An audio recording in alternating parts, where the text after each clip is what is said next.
Hi everybody, this is Alchemist 2, and I'm back again with another book review. Actually, two books. The recent books I have read are Dawn of the Dreadfuls and Pride, Prejudice, and Zombies. And of course this is a prequel to Pride, Prejudice, and Zombies. And I enjoyed all the illustrations in both books because I thought that they were really meticulously done and quite lovely, though grotesque. Not all of the illustrations were grotesque, though. There was one in Pride and Prejudice where Elizabeth and her colleagues are engaged in a game of where they have to find and wrestle a buck within her garden and kiss it on the nose. But it's the first story itself takes place before Pride, Prejudice, and Zombies, actually 4 years before, and it's very interesting and it's very intriguing, and it whets your appetite for what's going to come next. And I think actually that Pride, Prejudice, and Zombies is better than its predecessor. And I just feel that it is an addition to classics that many of us were probably forced to read when we were going through our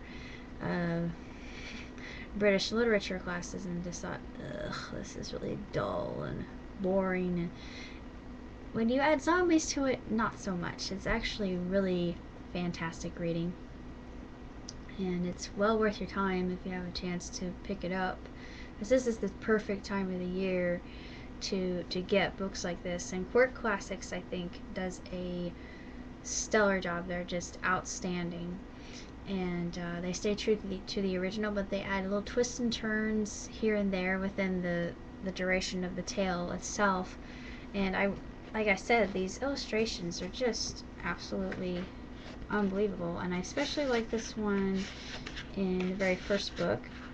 It's in chapter 2, when they find that the Dreadfuls, that's the term that they use for zombies, are still among them. They also use the term unmentionables, and this this particular scene reminded me of Death at a Funeral, and you'll see why.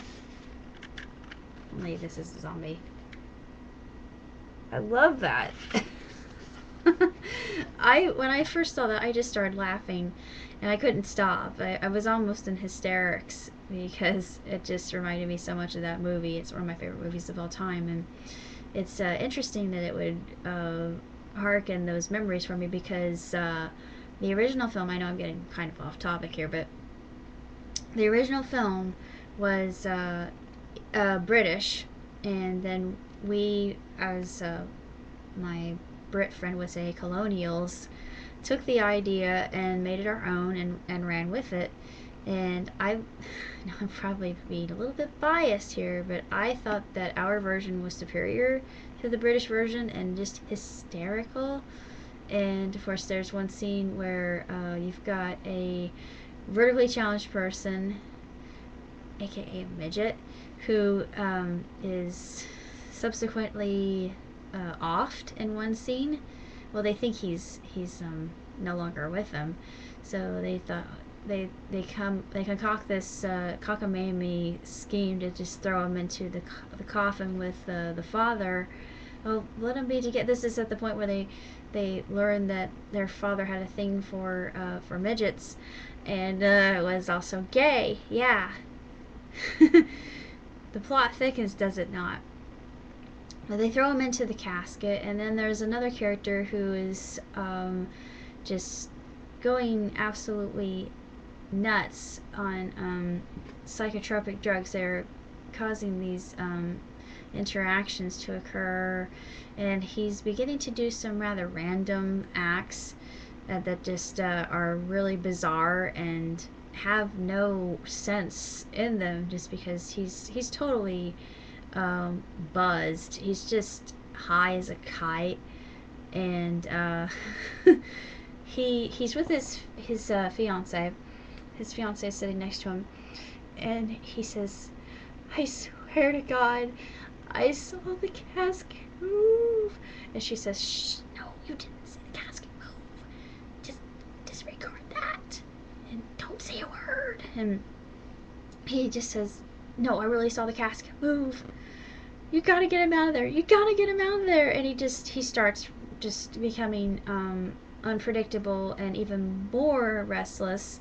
And then you see the casket moving, and then the body, the midget's actually not dead. He wakes up and he bursts out of the casket, and then you see the corpse of the father, fall out to the floor. I was just laughing so hard that I was literally in tears. And I thought, why do I find this so amusing? Because typically, we Americans don't care for dark humor, but I love this kind of stuff. This is stuff I live for, and I know a normal person will say, "God, you're morbid," but I'm really not. I'm not a morbid person at all, but I just found that particular part of death at a funeral very amusing. And when I saw that illustration in Dawn of the Dreadfuls, I couldn't help myself. It just helped. It brought back those fond memories of that film, which I have a copy of, and it's one of my favorite comedy films of all time. Um, I like how in the first novel there is mention of courting, but there really isn't any romance per se. It's just mostly hack and slash, what you would encounter in a typical zombie film. But the second book is by far the best because you've got more of a romantic plot, and it's more in line with what really occurs in Pride and Prejudice, the original. And I have to hand it to Court Classics, and I know there are a lot of people that would say, well, this is an abomination. It's not within literary standards to produce something like this. Well, I've read Little Women and Werewolves, and I enjoyed it. And I hope to read The Meowmorphosis. And I might even read Sense and Sensibility and Sea Monsters and Android Karenina, because I have heard that they are all really magnificent works. And if you can't find them in bookstores, then I would recommend getting them at Half Price Books, because I think they acquired a lot of what Borders wasn't able to sell when it went bankrupt. They just procured all of their assets and said, "Oh, we can sell them at half price." Woo, yay us! But that's actually not where I got Pride and Prejudice and Zombies. I got all these on eBay, and I haven't read Dreadfully Ever After. The Dreadfully Ever After I have. See, it's interesting. It says this is an advanced reading copy from Uncorrected Proofs, so it might even be worth more. But it's not intended for resale. I'm hoping I can get something out of it, but I have yet to read that. And I have Jane Slayer, so I will be reading that as well. And in the future, I will be reviewing Shock Treatment. Whoops. And Solomon Kane before before October ends. Fingers crossed, because I just finished with my last midterm. I'm still doing well in my classes. I've got some prospective possible interviews. I haven't gotten any calls yet, so again, fingers crossed. Wish me luck. Pray that I can hear something soon. Good, bad, indifferent, I don't care what it is. I need to hear something, anything. But other than that, I have really enjoyed both of these books immensely, and I highly recommend them to anybody who is a fan of the zombie genre and of Jane Austen too, even though it is a crossover of sort. Usually crossovers don't really work, but these are short books and you can get through them in a day, and they're really fast reads, and they're full of everything you've come to expect from a horror novel. Violence, gore, even the vomiting in the second book, which is to be expected if you come across a creature that has been in the ground for many, many years and it's rotting and decaying, and the stench must be just abhorrent. But I want to go back to the very first book and just put myself in that situation at the funeral when they haven't had an outbreak of unmentionables in years. And I just thought, what would I do in that situation if I were to see the corpse of my deceased loved one just become reanimated all of a sudden and start gurgling for whatever reason, just out of the blue. And actually, I think that my sympathetic nervous system would be in overdrive, because I don't know what I would do, to be honest. But if I had a 9-gauge shotgun, you know what I would do.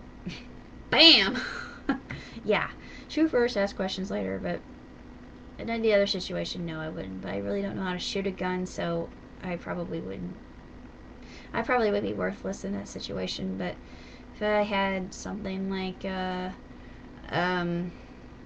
sword, maybe I would be better suited, even though I've never been sword trained. I would probably be better off fighting with a weapon such as that, or a revolver, a smaller pistol, not a shotgun, because shotgun's got a lot of kick to it. But I was just thinking, if I had an implement like a H&K, not a Glock would be too big, but just something that's meant for a daintier hand, and something that has less of a pullback when you shoot it. H&K would probably work. But still, like I said, my aim would be terrible, and I wouldn't know what I was doing. So I guess I would run. That would be the first. I would be fast, and I run very quickly. So I would be out of there, and I would be screaming at the top of my lungs, "Save yourselves! You and your children first!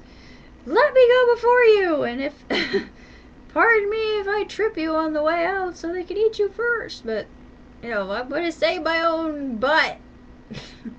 Yeah, I would. I hate to say that I would do that, but it would be me against other people.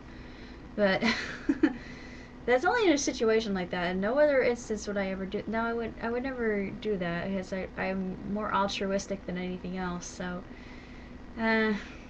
probably in all truth, I would let myself be eaten or become a zombie myself in the process, and that would really stink though.